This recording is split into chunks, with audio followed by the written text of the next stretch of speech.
નમસ્કાર વિદ્યાર્થી મિત્રો, એજ્યુટેકનો ચેનલમાં આપનું સ્વાગત છે। આજે આપણે ધોરણ 8 વિષય ગુજરાતીની સ્વ અધ્યયન પોથીમાં પાઠ નંબર 16 જાત્રાફળી તેના તમામ પ્રશ્નોના જવાબની સમજ મેળવીશું।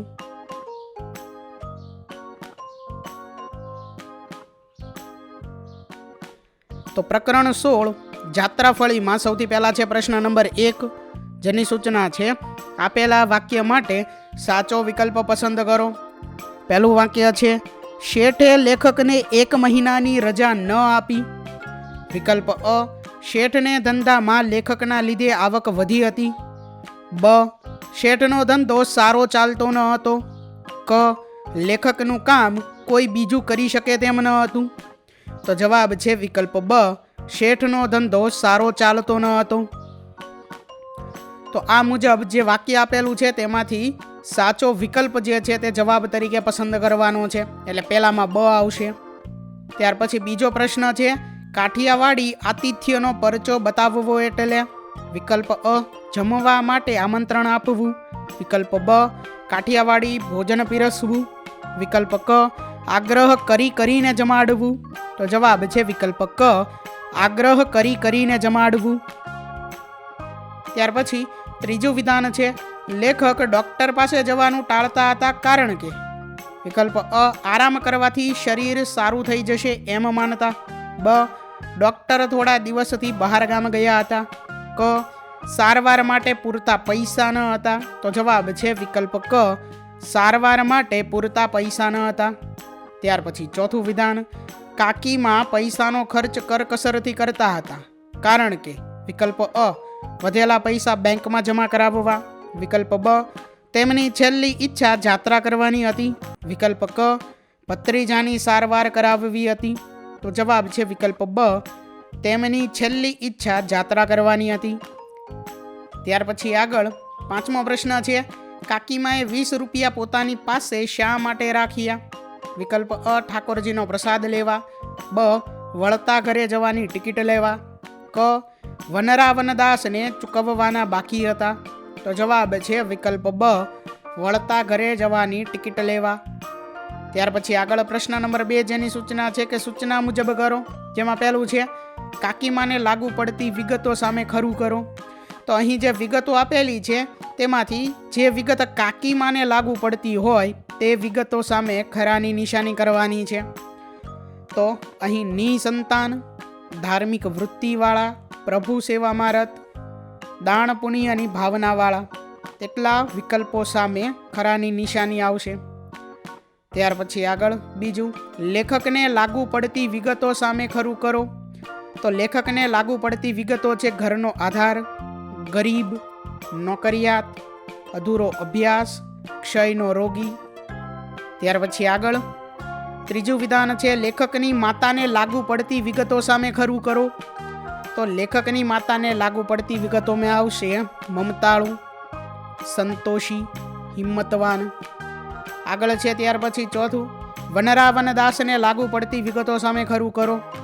તો એમાં આવશે કાકભાના સંબંધી, કાકીમાના ભાઈ, શરીરે ભરાવદાર, મોટી મૂછોવાળા, ધાર્મિક વૃત્તિવાળા। આગળ છે ત્યાર પછી પાંચમું લેખકની પત્નીને લાગુ પડતી વિગતો સામે ખરું કરો। તો સમજદાર, નિસંતાન, થોડી ઉગ્ર, પતિપરાયણ। આગળ છે ત્યાર પછી પ્રશ્ન નંબર 3, જેની સૂચના છે કે વિધાન સાચું હોય તો જાત્રાફળી અને ખોટું હોય તો જાત્રા ટળી લખો। એટલે વિધાન સાચું હોય તો આપણે ખરાની નિશાની નથી કરવાની, પરંતુ જાત્રાફળી આવા શબ્દ લખવાના છે, અને જો વિધાન ખોટું હોય તો જાત્રા ટળી આવા શબ્દો લખવાના છે। પહેલું વિધાન છે શેઠે લેખકની બીમારીમાં આર્થિક મદદ કરી। તો આ વિધાન સાચું છે એટલે અહીં જાત્રાફળી એવો શબ્દ આવશે, બરોબર। આ વિધાન કેવું છે, ખરું છે, એટલે એમાં આવશે જાત્રાફળી। જો વિધાન ખોટું હોત તો જાત્રા તળી એવો શબ્દ આવે। બીજું વિધાન છે કાકીમાં હરિદ્વારની જાત્રાએ જવાના હતા। તો એમાં આવશે જાત્રા ટળી। ત્રીજું લેખકને કેન્સરની બીમારી થઈ હતી। તો જાત્રા ટળી। ચોથું કાકભાના અવસાન પછી કાકીમાં ઈશ્વર ભક્તિ તરફ વળી ગયા। જાત્રાફળી। પાંચમું પાનાચંદ કચ્છી હતા, તો એમાં છે જાત્રા ટળી. આગળ છે ત્યાર પછી પ્રશ્ન નંબર 4 જેની સૂચના છે લીટી દોરેલા શબ્દ સમૂહની જગ્યાએ એક શબ્દ મૂકી વાક્ય ફરીથી લખો. એટલે અહીંયા એક શબ્દ સમૂહ છે જેની નીચે લીટી કરેલી છે. આ શબ્દ સમૂહની જગ્યાએ આપણે એક શબ્દ મૂકવાનો છે, એટલે કે શબ્દ સમૂહ માટે એક શબ્દ મૂકવાનો છે અને વાક્ય ફરીથી લખવાનું છે. તો જે વાક્ય આપેલું છે તેમાં શબ્દ સમૂહની જગ્યાએ એક શબ્દ મૂકીએ તો આપણું વાક્ય બને મારે શેઠને ત્યાં ગધા વેતરું કરવું પડશે. એટલે ના જેવા લાભ માટે કાળી મજૂરી કરવી, જેને કહેવાશે ગધા વેતરું. ત્યાર પછી બીજું, મનજીભાઈને જેનો ઈલાજ નથી એવો રોગ થયો છે, તો જેનો ઈલાજ નથી એવું, તો એની જગ્યાએ આવશે અસાધ્ય. તો મનજીભાઈને અસાધ્ય રોગ થયો છે. ત્રીજું, ડોક્ટરે રોગના કારણની તપાસ કરીને કહ્યું કે તેમને ક્ષય થયો છે, તો રોગના કારણની તપાસ એની જગ્યાએ શબ્દ આવશે નિદાન.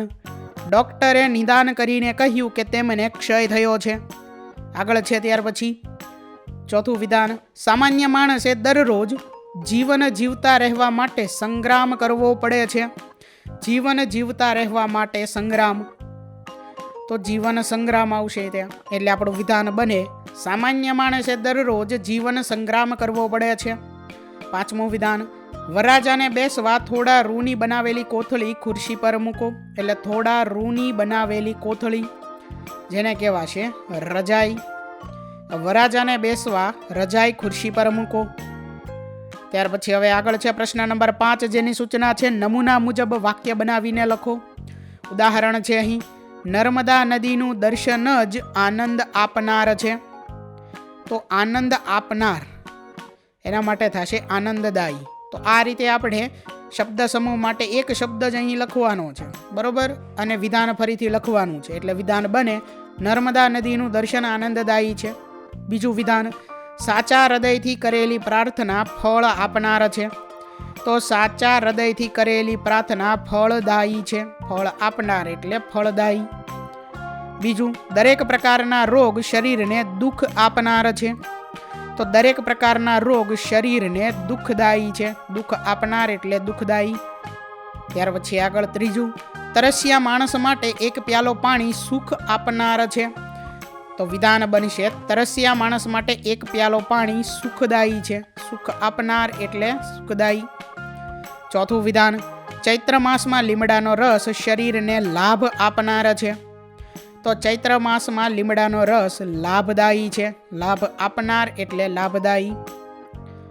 પાંચમું વિધાન, ખાટા ફળો રસ આપનાર હોય છે, તો ખાટા ફળો રસદાયી હોય છે.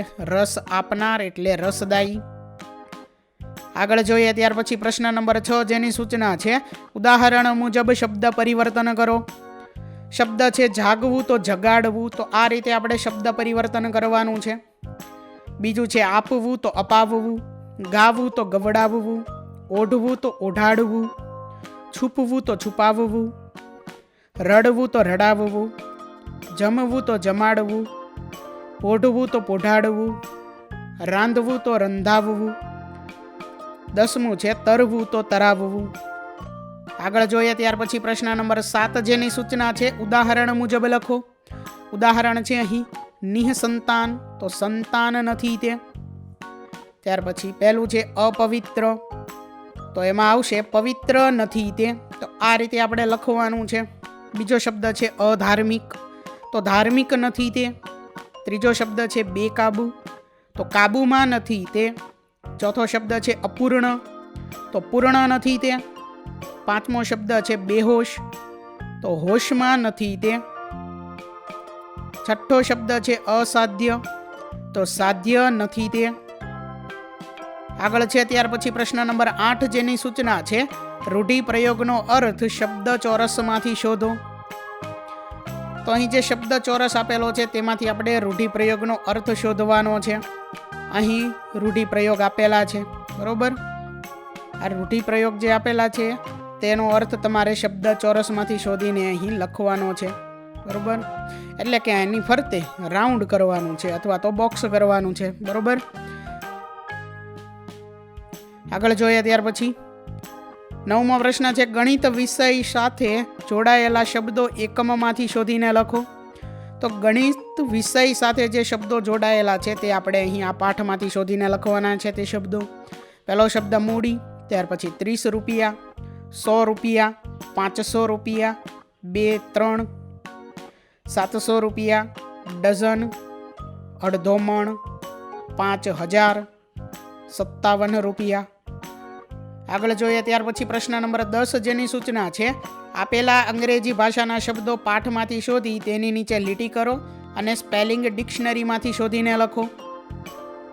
એટલે કે આપણને અહીં જે શબ્દો આપેલા છે તેના અંગ્રેજી ભાષાના શબ્દો પાઠમાંથી શોધવાના છે, તેની નીચે લીટી કરવાની છે અને તેનો સ્પેલિંગ ડિક્શનરીમાંથી શોધીને લખવાનો છે. પહેલો શબ્દ છે એક્સરે, તો અંગ્રેજી શબ્દ થશે XRAY, એક્સરે આવી રીતે લખાશે, બરોબર. ત્યાર પછી બીજો શબ્દ છે સ્ટ્રેપ્ટોમાઇસિન, તો એ થશે સ્ટ્રેપ્ટોમાઇસિન, બરોબર. આગળ ત્રીજું ડાક્ટર, તો ડોક્ટર. એનેમિક, તો એનેમિક. અંગ્રેજી, તો થશે ઇંગ્લિશ. આગળ છે ત્યાર પછી પ્રશ્ન નંબર 11 જેની સૂચના છે લીટી દોરેલા શબ્દની જગ્યાએ તમે બોલતા હો એ શબ્દ લખી વાક્ય ફરીથી લખો. એટલે કે અહીંયા જે શબ્દ લીટી કરેલો શબ્દ આપેલો છે તેની જગ્યાએ તમે બોલતા હો તે શબ્દ લખવાનો છે અને વાક્ય ફરીથી લખવાનું છે. તો આ જવાબ તમે જાતે પણ લખી શકો છો. અહીં સમજ માટે આપેલું છે. પહેલું વિધાનમાં આવશે કાકીમાં મારી પાસે આવ્યા, મારી કણે આવ્યા, મારી કને આવ્યા, એટલે અહીંયા મારી પાસે આવ્યા. ત્યાર પછી બીજું વિધાન મને સ્ટેશને પોગાડ, તો મને સ્ટેશને પુગાડ. ત્રીજું એ તો શરીર હોય તે હાલ્યા કરે, એ તો શરીર હોય તે ચાલ્યા કરે. ત્યાર પછી ચોથું બધું ભેળું લઈ લીધું છે કો, તમારે કાંઈ બીજું લેવાનું છે. બધું હારે લઈ લીધું છે કે તમારે કાંઈ બીજું લેવાનું છે. પાંચમું આપણને ગરીબને તો કાયા એ જ મૂડી, તો આપણને ગરીબને તો દેહ એ જ મૂડી. છઠ્ઠું પાનાચંદ પરાણે ઘેર લઈ ગયો, તો પાનાચંદ ધરાર ઘેર લઈ ગયો. સાતમું હવે ડાક્ટર પાસે ક્યારે જવું છે, તો હવે ડોક્ટર પાસે ક્યારે જવું છે. આઠમું માતા અને પત્નીએ કેટલી બધી હૈયારી આપી દીધી, તો માતા અને પત્નીએ કેટલી બધી હિંમત આપી દીધી. નવમું કાં ભાભી કેમ કાંઈ બોલતા નથી, તો કાં ભાભી કેમ કંઈ બોલતા નથી. અરે 500માં તો ભયો ભયો, એટલે કે અરે 500માં તો રાજી રાજી. આગળ છે ત્યાર પછી પ્રશ્ન નંબર 12 જેની સૂચના છે પ્રશ્નોના જવાબ લખો. જેમાં પહેલો પ્રશ્ન છે શેઠ શા માટે 1 મહિનાની રજા આપતા ન હતા, તો જવાબમાં આપણે લખી શકીએ કારણ કે શેઠનો ધંધો પણ ઘસાઈ ગયો હતો અને બને ત્યાં સુધી જૂના માણસને છૂટો ન કરવો એવી એમની ઈચ્છા રહેતી અને ધંધામાં જાજો રસ રહ્યો ન હતો, છતાં લેખક જેવા બીજા 2-3 માણસને એ નિભાવતા હતા માટે 1 મહિનાની રજા આપતા ન હતા. બીજો પ્રશ્ન છે ક્ષયનો રોગ લાગુ પડવાથી લેખકના શરીર પર તેની અસરો થઈ, તો ક્ષયનો રોગ લાગુ પડવાથી લેખકનું શરીર મોડું પડી ગયું, તેમને ભૂખ ન લાગતી, માથાનો દુખાવો થતો અને તાવ આવતો, આવી અસરો તેના પર થઈ હતી.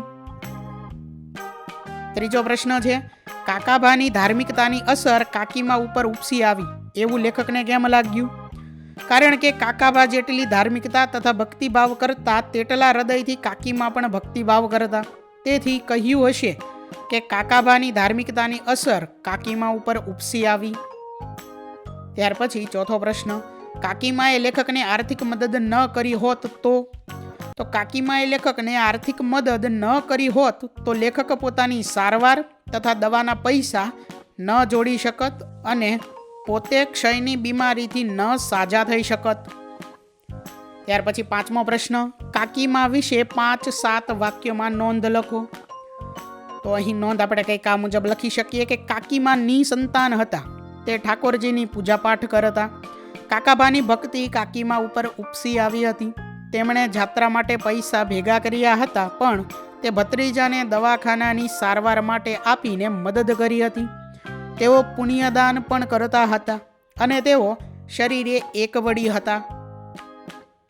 આગળ છે પ્રશ્ન નંબર 13, જેની સૂચના છે તમારા પરિવારના કોઈ સભ્ય યાત્રા અથવા તો પ્રવાસેથી પરત આવ્યા છે તેમની ખબર પૂછતો પત્ર લખો.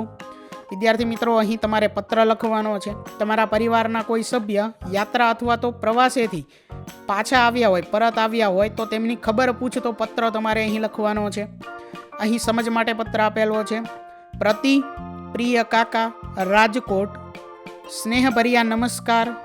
આશા છે કે તમે યાત્રા પ્રવાસેથી સુખ સલામત ઘરે પરત આવ્યા હશો. તમારી યાત્રા સારી રીતે પૂર્ણ થઈ હશે એવી મને પૂરી આશા છે. યાત્રા દરમિયાન તમને કોઈ તકલીફ તો નહોતી ને?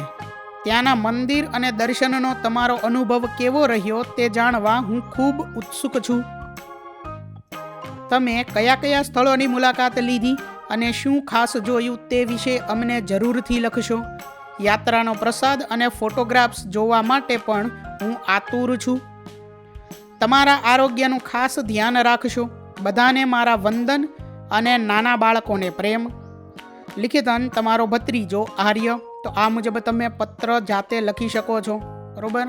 તો વિદ્યાર્થી મિત્રો, અહીં ધોરણ 8 વિષય ગુજરાતીની સ્વ અધ્યયન પોથીમાં પાઠ નંબર 16 જાત્રાફળી તેના તમામ પ્રશ્નોનું સોલ્યુશન પૂર્ણ થાય છે.